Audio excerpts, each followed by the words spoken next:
প্রিয় ভাই ও বোনেরা, আজ আমরা শুনব হযরত ফাতিমা আল জোহরা রদিয়াল্লাহু আনহার এক অসাধারণ ত্যাগের ঘটনা।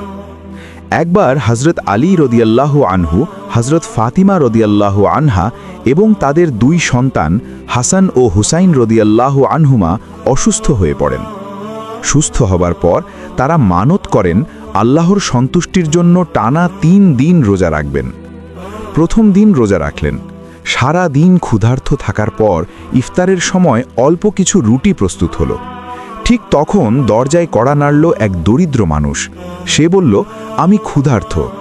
কি করলেন তারা? নিজেদের খাবার সেই দরিদ্রকে দিয়ে দিলেন আর নিজেরা শুধু পানি দিয়ে ইফতার করলেন। দ্বিতীয় দিন আবার রোজা।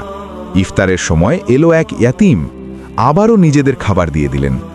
তৃতীয় দিন আবার রোজা, এবার এলো এক বন্দী।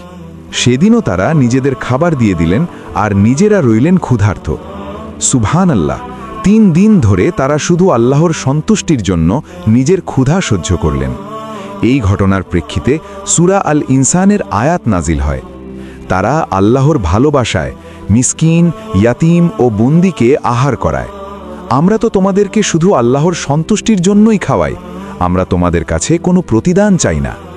কি অসাধারণ ঈমান, কি অসাধারণ ইখলাস! এই ঘটনা আমাদের শেখায় দান মানে শুধু অতিরিক্ত জিনিস দেওয়া নয়, বরং নিজের প্রয়োজনের মধ্যে থেকেও আল্লাহর জন্য ত্যাগ করা।